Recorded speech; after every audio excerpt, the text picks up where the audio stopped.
шайлоого барасыздарбы 4-октябрда? Барабыз, обязательно барабыз. Барасыздар.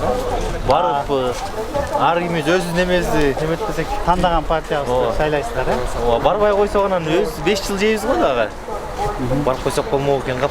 Кайсы партияга саларыңызды уже токтолдуңуз да? Могу партияга добуш берем деп. Кайсы партияны тандадыңыз? Мекенчилик тандадым. Мекенчилик партия. Мен өзүм ичинде мекенчилик тандадым. Эмне принциптер негизинде тандадыңыз мекенчилик партия? Эми Садыр Жапаровдун жанагы көз ачык эле айткан турбайбы?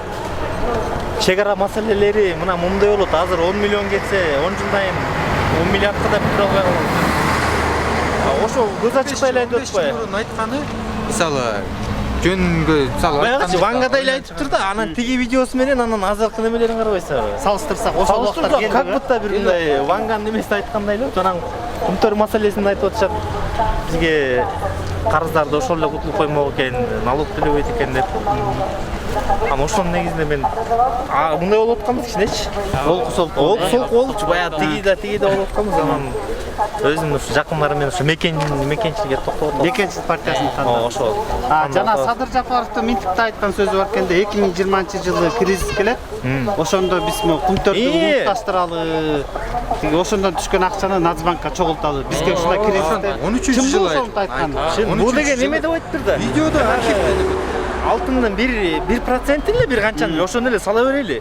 2020-жылы кризис келет. Катуу кризис келет. Ошондо биз ошол алтын менен эле чыгып кетебиз. Башка өлкөлөр калып калат кризистен деп ошону айтканын карабайсызбы, билгендей элечи. 2013-жылы болбосо Ошол 2013-жылы айтылган сөз. Айтылып атат. 2020 биз кризиске учуруп атабыз. Эмеде де парламент архивинде да чыгып атпайбы азырчы. Мурунку сүйлөгөнүнчү. Ошонун баары азыркыга дал келип атат. Мекенчилеми жанагы 7%ке илинсе экен ошолордон кишилерчи мисалчы.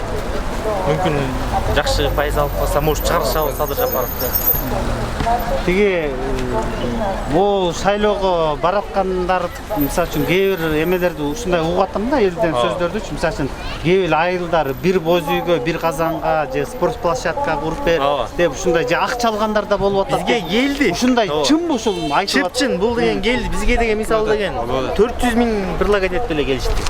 Биз айылга полный. Жок дедик, ал деген 1000 сом бир тамак ичкенге да жетпейт. Зачем аны?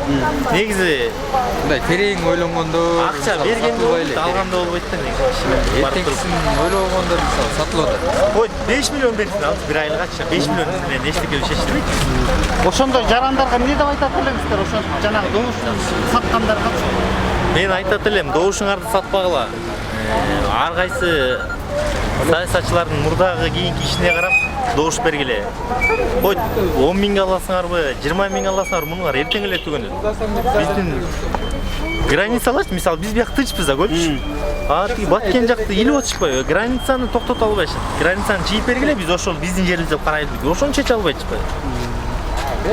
Анан дагы момда жаңылсак кыргыз элинин тагдыры кыйын эле болчу деп атпаймынбы? Ушунда жаңылбай кыргыз элине туура танжа жазагыла деп кайрылып кетмекчи турбайсызбы да? Ооба, мында жаңылбашыбыз керек. Жаңылса өлдүк мына биздин эмне деген бир туугандар четте жүрөт.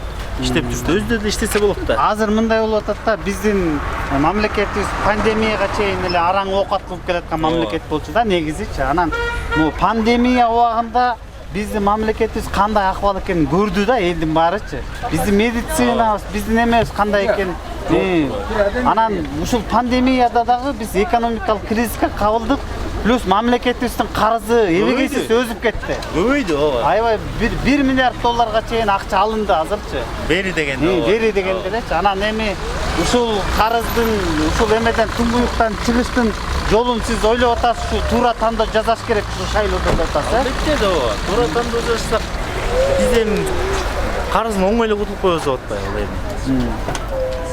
2-3 миллионер. Башка партияларга ишенич жок сизде. Ушу Мекенчилик партиясында гана үмүтүңүз болуп турат. Үмүтүбүз Мекенчиликте болуп атат, бата үмүтүбүз. Эми оппозиция партиялар келиш керек болуп атпайбы? Бияка оппозиция келбесе баары эле макул, тияк макул, андай болбойт да. Обязательно бир эки партия оппозиция келиш керек. Оппозициядан келиш керек. Оппозиция болмой иш болбойт да.